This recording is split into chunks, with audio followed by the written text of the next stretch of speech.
क्यों डरे कि जिंदगी में क्या होगा, हर वक्त क्यों सोचें कि क्या होगा। बढ़ते रहे बस मंजिल की ओर, हमें कुछ मिले या न मिले, तजुर्बा तो नया होगा। नमस्कार, मैं हूं विक्की रंजन। आज फिर लेकर आया हूं आपके लिए 20 प्रश्न। भैया जेपीएससी का कैप्सूल है, जरूर खाइएगा, नहीं तो बाद में पछताइएगा। चलिए शुरू करते हैं आज का वीडियो। देखते हैं हम लोग ये जो 20 प्रश्न है उसको। क्वेश्चन नंबर 1 क्या कहता है? क्वेश्चन नंबर 1 कहता है कि पारसनाथ पहाड़ी की ऊंचाई क्या है? 1500 मीटर, 1565 मीटर, 1365 मीटर या 1260 मीटर। पारसनाथ पहाड़ की ऊंचाई जो है वह कितनी है दोस्तों? तो दोस्तों इसका जो सही जवाब है वो जाएगा 1365 मीटर पे। कितनी है इसकी ऊंचाई? 1365 मीटर। पारसनाथ जो है दोस्तों मैं बता देता हूँ, 1365 मीटर का मतलब होता है 4431 फीट। अगर फीट में आपको पूछेगा तो 4431 फीट होगा। और यह कहाँ पे है? तो यह पर्वत जो है हजारीबाग के निम्न पठार में अवस्थित जो गिरिडीह डिस्ट्रिक्ट है, गिरिडीह में। कहाँ पे है? गिरिडीह में है। दोस्तों याद रखिएगा कि ये जो पहाड़ी है वह कहाँ पे है? गिरिडीह में है। और यह किसके अंतर्गत आता है? तो हजारीबाग के निम्न पठार के अंतर्गत आता है।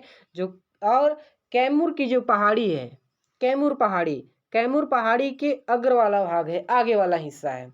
इसको फीट में जब हम लोग नापेंगे तो 4431 फीट है। Metre 1365 metre. किस जिले में है? तो गिरिडीह जिले में है। चलिए दोस्तों अब हम लोग बढ़ते हैं अगले सवाल की ओर। अगला सवाल हमारा क्या कहता है?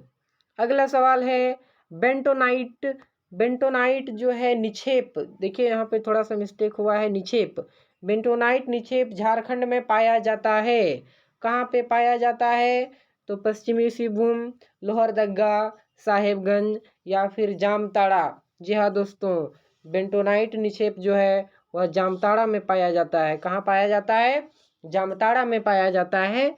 यह एक प्रकार की क्या होती है? तो बेंटोनाइट क्ले जो है, निक्षेप जो है, एक प्रकार की मिट्टी होती है दोस्तों। क्या होती है? मिट्टी होती है। और इसका प्रयोग कहाँ पे किया जाता है? तो त्वचा में होने वाला एक्जिमा रोग जो होता है उससे बचाने के लिए। किस रोग से बचाने के लिए? तो एक्जिमा रोग से बचने के लिए। एक्जिमा रोग, त्वचा रोग जो है एक्जिमा, उससे बचने के लिए इस मिट्टी का उपयोग किया जाता है, इस क्ले का उपयोग किया जाता है। ये दोस्तों एक प्रकार का जो है वह किसके जैसा काम करता है? अवरोधक के जैसा काम करता है। जो हानिकारक तत्व होते हैं उसको त्वचा में आने से रोकता है, त्वचा में प्रवेश करने से रोकता है। दोस्तों ये जो मिट्टी है उसका निक्षेप कहाँ पे पाया जाता है? तो जामताड़ा में पाया जाता है। कहाँ पे? जामताड़ा में पाया जाता है। चलिए अगले सवाल की ओर हम लोग बढ़ते हैं। अगला सवाल है हमारा कि झारखंड के किस जिले में लोहा का सबसे अधिक उत्पादन होता है? झारखंड के किस जिले में लोहा का सबसे अधिक उत्पादन होता है? लौह का। चलिए यहाँ पे ऑप्शन है रांची, खूंटी, पश्चिमी सिंहभूम या फिर गुमला। जी हाँ दोस्तों, आपको बता दूं कि जो हमारा पश्चिमी सिंहभूम है यहाँ पे सबसे ज़्यादा लौह अयस्क पाया जाता है। कहाँ पे?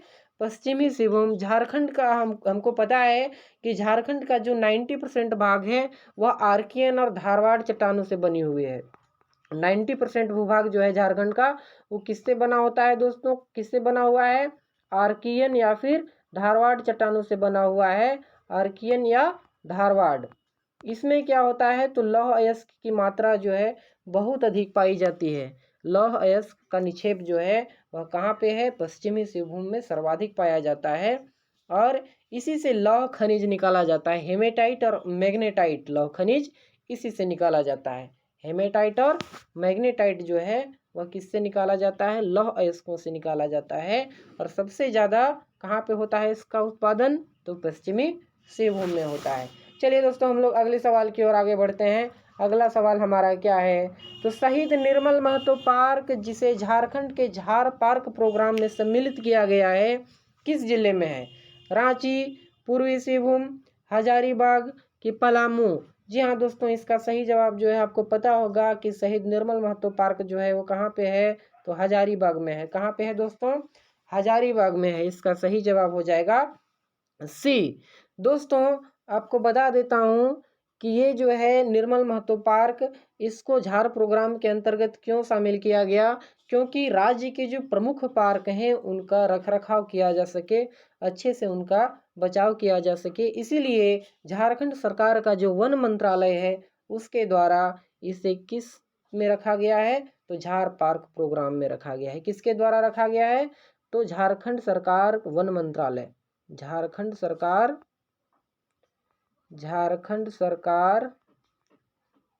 वन मंत्रालय।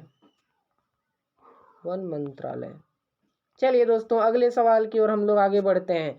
अगला सवाल हमारा क्या कहता है, तो अगला सवाल है रजरप्पा किन नदियों के संगम पर अवस्थित है। रजरप्पा किन नदियों के संगम पर अवस्थित है, दामोदर भैरा, दामोदर शेरमुखी, दामोदर बराकर या दामोदर कुनार। जी हाँ दोस्तों, इसका सही जवाब है दामोदर और भैरवी नदी के संगम पर रजरप्पा मंदिर जो है स्थित है।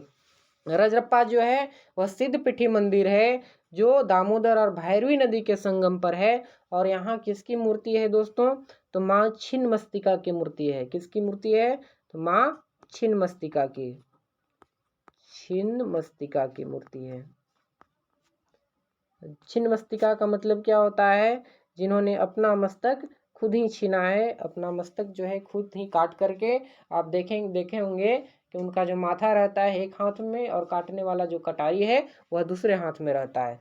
चलिए, बोकारो इस्पात संयंत्र का निर्माण हुआ था किसके सहयोग से। 6 नंबर क्वेश्चन है, बोकारो इस्पात संयंत्र का निर्माण किसके सहयोग से हुआ था। संयुक्त राज्य अमेरिका, जर्मनी, इंग्लैंड या फिर रूस।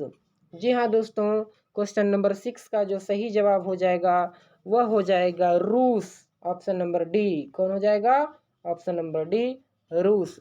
दोस्तों इसके बारे में मैं बता देता हूँ कि इसकी स्थापना जो है सोवियत संघ के सहयोग से कब किया गया था, 1964 ईस्वी में किया गया था। कब किया गया था, 1964 ईस्वी में किया गया था। और तृतीय पंचवर्षीय योजना के तहत, किसके तहत, तृतीय पंचवर्षीय योजना के तहत जो है भारत का चौथा कारखाना यहाँ पे स्थापित किया गया था। तृतीय पंचवर्षीय योजना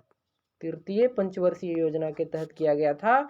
और भारत का कईवां था, तो चौथा था। कहाँ पे स्थापना हुई थी, तो यहाँ पे बोकारो में स्थापना हुई थी। किसके सहयोग से, रूस के सहयोग से। कारखाने का निर्माण कार्य कब से प्रारंभ हुआ, तो 6 अप्रैल 1968 से प्रारंभ हो गया। 6 अप्रैल 1968 से प्रारंभ कर दिया गया। और उत्पादन कब से शुरू हुआ दोस्तों, तो उत्पादन 1972 ईस्वी से शुरू हुआ। कब से शुरू हुआ, 1972। चलिए यहाँ पे बहुत सारा सवाल हो गया। पहले हम लोग जान लेते हैं कि यह जो है किसके द्वारा किया गया, रूस के सहयोग से किया गया। कब किया गया, 1964 में किया गया। और कब से बनना प्रारंभ हुआ, तो 6 अप्रैल 1968 से बनना प्रारंभ हुआ। किसके तहत, तो तृतीय पंचवर्षीय योजना के तहत। और भारत का चौथा कारखाना रहा। और कब से इसमें प्रारंभ हुआ उत्पादन, तो 1972 ईस्वी से प्रारंभ हुआ। चलिए दोस्तों हम लोग बढ़ते हैं अगले सवाल की ओर। अगला सवाल जो है वो क्या है कि तिलैया बांध किस नदी पर निर्मित है, दामोदर, कोनार, बराकर या फिर उसरी। जी हाँ दोस्तों, तिलैया बांध जो है वो किस नदी पर है, तो बराकर नदी पर है। किस नदी पर, बराकर नदी पर। दोस्तों तिलैया डैम का निर्माण जो है वह किसके द्वारा, डीवीसी के द्वारा किया गया था। दामोदर वैल्यू कारपोरेशन डीवीसी के द्वारा। अब कब किया गया था, तो 1948 में किया गया था। 1948 में किया गया था। दोस्तों इसकी लंबाई जो है वह 1200 मीटर है। इसकी लंबाई कितनी है, 1200 मीटर इसकी लंबाई है। और इसकी जो चौड़ाई है, इसकी जो ऊंचाई है दोस्तों, ऊंचाई कितना है, तो 99 फीट है। ऊंचाई कितना है, 99 फीट है। चलिए ये जो है इसके अंतर्गत, डीवीसी के अंतर्गत और कौन कौन सा है, तो कोनार है, बोकारो है, अचर वगैरह है। चलिए हम लोग आगे देखते हैं अगला क्वेश्चन जो है दोस्तों। इसमें एक और क्वेश्चन पूछता है कि डीवीसी जो है वह भारत का कौन सा पंचवर्षीय योजना के तहत आया था। डीवीसी भारत के प्रथम पंचवर्षीय योजना के तहत आया था। चलिए आगे क्वेश्चन नंबर 8 को देखते हैं हम लोग। क्वेश्चन नंबर 8 क्या है? झारखंड राज्य मुख्यतः किस जलवायु क्षेत्र के तहत आता है? झारखंड राज्य जो है किस जलवायु क्षेत्र के तहत आता है? उष्णकटिबंधीय मानसून, उष्णकटिबंधीय नमी, दोनों के इनमें से कोई नहीं। दोस्तों इसका जो सही जवाब हो जाएगा वो हो जाएगा ऑप्शन नंबर ए, उष्णकटिबंधीय मानसूनी जलवायु के तहत हमारा झारखंड आता है। चलिए दोस्तों अब हम लोग आगे देखते हैं। अगला जो क्वेश्चन है क्वेश्चन नंबर 9, झारखंड का पहला वाईफाई ग्राम निम्नलिखित में से किस प्रखंड में स्थित है? झारखंड का पहला वाईफाई ग्राम निम्नलिखित में से किस प्रखंड में स्थित है? इचाक, कसमार, चौपारण की गोविंदपुर। जी हाँ दोस्तों, इसका जो सही जवाब हो जाएगा ऑप्शन नंबर बी हो जाएगा, कसमार। कहाँ पे? कसमार। झारखंड का जो पहला वाईफाई ग्राम है कसमार है, कसमार प्रखंड में स्थित है ना। कौन सा गांव है? तो गांव का नाम है स्थितगारी। स्थितगारी, स्थितगारी गांव का नाम है। और कहाँ पे कौन सा प्रखंड है? प्रखंड कसमार है। और जिला कौन सा है? तो बोकारो, जिला बोकारो जिला है। चलिए दोस्तों आगे हम लोग बढ़ते हैं क्वेश्चन नंबर 10 की ओर। क्वेश्चन नंबर 10 जो है हमारा, किस वस्तु का सीधा लाभ स्थानांतरण में झारखंड देश का पहला राज्य बना? चीनी, दाल, खाद्य तेल या फिर किरोसिन? तो दोस्तों इसका जो सही जवाब हो जाएगा वो किरोसिन तेल हो जाएगा। क्या हो जाएगा? किरोसिन तेल। 1 अक्टूबर 2016 से झारखंड राज्य के जो 4 जिले हैं, चतरा, हजारीबाग, खूंटी और जामताड़ा में जो किरोसिन का प्रत्यक्ष लाभ दिया जाता है वह सबसे फर्स्ट में शुरू किया गया था, डीबीटी जिसको हम लोग बोलते हैं। तो यह देश का जो प्रथम राज्य है जो क्या करता है? तो सीधा लाभ स्थानांतरण करता है किसके क्षेत्र में? किरोसिन तेल के क्षेत्र में। और इसके अंतर्गत 4 जिला शामिल हैं। कौन कौन सा है? चतरा है, हजारीबाग है, खूंटी है दोस्तों, और कौन है? तो एक और है जामताड़ा, जामताड़ा। इसमें क्या होता है? तो सीधे जो उपभोक्ता होते हैं उसके बैंक खाते में सरकार के द्वारा दी जाने वाली जो अनुदान होती है वह डायरेक्ट ही भेज दी जाती है। चलिए अब हम लोग देखते हैं क्वेश्चन नंबर 11। क्वेश्चन नंबर 11 क्या कहता है? दोस्तों प्लीज़ मेरे यूट्यूब चैनल को सब्सक्राइब कीजिएगा अगर वीडियो आपको अच्छा लग रहा होगा तो, और अंत तक मेरे वीडियो में बने रहिएगा। चलिए हम लोग और इंटरेस्टिंग सवालों के जवाब जानते हैं। और कौन कौन से सवाल हैं? क्वेश्चन नंबर 11 जो है, ऊर्जा गंगा जगदीशपुर हल्दिया गैस पाइपलाइन झारखंड के किस जिले से होकर नहीं गुजरेगी? ऊर्जा गंगा जगदीशपुर हल्दिया गैस पाइपलाइन झारखंड के किस जिले से होकर नहीं गुजरेगी? धनबाद, बोकारो, पूर्वी सिंहभूम की पश्चिमी सिंहभूम? जी हाँ दोस्तों, इसका जो सही जवाब हो जाएगा वो हो जाएगा पश्चिमी सिंहभूम। दोस्तों आपको बता दूं कि हमारे जो प्रधानमंत्री हैं नरेंद्र मोदी, वो 24 अक्टूबर 2016 को, कब? 24 अक्टूबर 2016 को ये जो गैस पाइपलाइन है उसका उद्घाटन किए थे। उद्घाटन 24 अक्टूबर 2016 को कहाँ से किए? तो वाराणसी से, बनारस में किए। वाराणसी। इसमें क्या है? तो इसमें आपको बता देता हूँ कि इसमें जो देश के 5 राज्य हैं, 5 राज्य कौन कौन से हैं? तो देश के 5 राज्य यूपी, कौन है? यूपी है, बिहार है, झारखंड है, उड़ीसा है और कौन है? पश्चिम बंगाल। दोस्तों देखिए कौन कौन सा जो स्टेट है इसके अंतर्गत, यूपी, बिहार, झारखंड, उड़ीसा और वेस्ट बंगाल। कितना हुआ? 1 2 3 4 5 हुआ ना।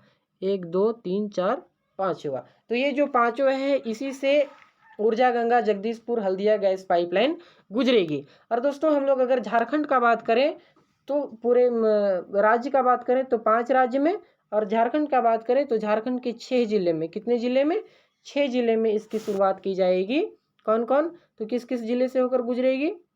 बोकारो से होकर गुजरेगी, बोकारो, गिरिडीह से होकर गुजरेगी, हजारीबाग से होकर गुजरेगी, धनबाद से होकर गुजरेगी, पूर्वी सिंहभूम से होकर गुजरेगी पूर्वी सिंहभूम और रांची से होकर गुजरेगी।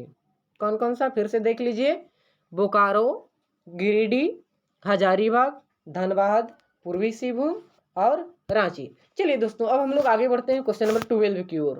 क्वेश्चन नंबर 12 जो है हमारा क्या कहता है, विक्रमशिला विश्वविद्यालय इनमें से आज के किस राज्य में अवस्थित था। विक्रमशिला विश्वविद्यालय इनमें से आज के किस राज्य में अवस्थित था। मध्य प्रदेश, उड़ीसा, बिहार या फिर झारखंड। तो जो विक्रमशिला विश्वविद्यालय है दोस्तों, यह बिहार में स्थित था। कहाँ पे स्थित था, बिहार में स्थित था। यह प्रसिद्ध शिक्षा का केंद्र था और इसका निर्माण किसके द्वारा किया गया था, तो पाल शासक धर्मपाल के द्वारा। पाल शासक किसके द्वारा किया गया था, धर्मपाल के द्वारा इसका निर्माण कराया गया था।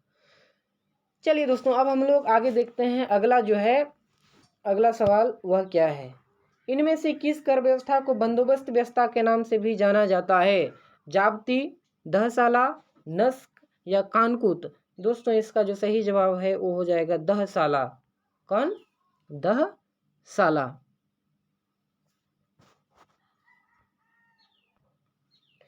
दोस्तों ये जो कर व्यवस्था है, कर व्यवस्था, बंदोबस्ती व्यवस्था जिसको कहते हैं, यह राजा टोडरमल के द्वारा लागू किया गया।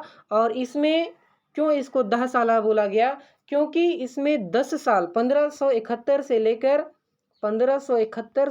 1580 के बीच कितना हुआ, तो 10 साल हुआ। तो 10 साल का जो औसत निकलता है, उस औसत का लगभग 1/3 भू राजस्व जो था वो दिया जाता था। 1/3, 1/3 भाग दिया जाता था। मतलब क्या हुआ कि 10 साल में जितना हुआ उसका 1/3 आपको जमा करना है।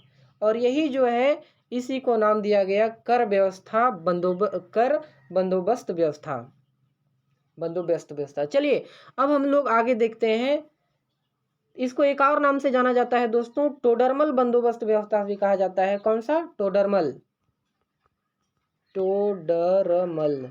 चलिए यह किसके द्वारा शुरू किया गया था, तो राजा टोडरमल के द्वारा शुरू किया गया था।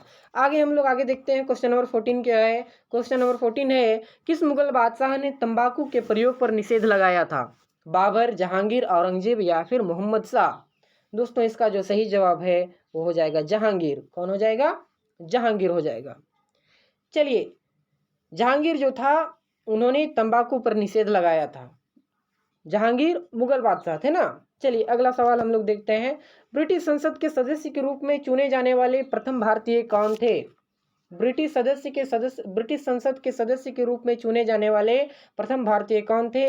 आर.सी. दत्त, दादा भाई नौरोजी, राजा राम मोहन राय कि मेघनाद देसाई। दोस्तों इसका जो सही जवाब है वो हो जाएगा दादा भाई नौरोजी। दादा भाई नौरोजी। दादा भाई नौरोजी का जन्म कब हुआ था, 1825 ईस्वी में, और मृत्यु कब हुई थी, 1917 ईस्वी में हुई थी। चलिए अब हम लोग आगे देखते हैं, आगे जो है क्या है, अगला सवाल क्या कहता है। क्वेश्चन नंबर 16, महात्मा गांधी एवं इनके विचारों से प्रभावित होने वाले प्रथम आदिवासी नेता कौन थे। अल्लूरी सीताराम राजू, जोड़ानांग, ठक्कर बापा या फिर रानी गौड़ी नलियू। कौन हो जाएगा, इसका सही जवाब हो जाएगा जोड़ानांग। कौन हो जाएगा, जोड़ानांग, जो महात्मा गांधी के विचारों से प्रभावित हुए थे, आदिवासी नेता थे। चलिए आगे हम लोग देखते हैं, अगला क्वेश्चन जो है 17, इनमें से किसे फ्रंटियर गांधी के नाम से जाना जाता है। इनमें से किसे फ्रंटियर गांधी के नाम से जाना जाता है। मौलाना अबुल कलाम आजाद, खान अब्दुल गफ्फार खान, जतिन दास या फिर मौलाना मोहम्मद अली। जी हाँ दोस्तों, इसका सही जवाब हो जाएगा option number B. Option number B जो है खान अब्दुल गफ्फार खान। खान अब्दुल गफ्फार खान इसका सही जवाब हो जाएगा। चलिए आगे हम लोग जानते हैं, इनके बारे में थोड़ा सा जान लेते हैं कि ये जो थे खान अब्दुल गफ्फार खान, वह सीमा प्रांत और बलूचिस्तान के एक महान राजनेता थे। सीमा प्रांत और बलूचिस्तान। चलिए दोस्तों, इनको सीमांत गांधी के नाम से भी जाना जाता था। सीमांत का मतलब होता है सरहदी गांधी या फिर बच्चा खान, बादशाह खान, 3 गो नाम था इनका। देखिए सरहदी गांधी, बच्चा खान, बादशाह खान, उसके बाद फ्रंटियर गांधी जो है इन्हीं को बोला जाता था। बहुत इंपॉर्टेंट क्वेश्चन है, पूछा जाता है कि फ्रंटियर गांधी के नाम से किसे जाना जाता था? खान अब्दुल गफ्फार खान को जाना जाता था। चलिए आगे हम लोग जानते हैं अगला सवाल क्या है। इनमें से किसका संबंध सनातन आदिवासी महासभा से है? इनमें से किसका संबंध सनातन आदिवासी महासभा से है? चलिए दोस्तों, थेबेलुराव, तिलका मांझी, सिद्धू संताल की दुक्का हो, इसका जो सही जवाब हो जाएगा वो हो जाएगा थेबेलुराव। कौन हो जाएगा? थेबेलुराव। थेबेलुराव जो थे, इनका संबंध सनातन आदिवासी महासभा से है।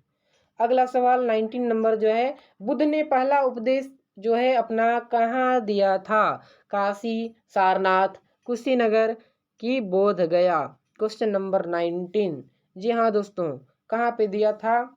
मैं चाहता हूँ कि इसका जो सही जवाब है वो आप मेरे कमेंट बॉक्स में कमेंट करके बताइएगा। आप मेरे कमेंट बॉक्स में कमेंट करके बताइएगा।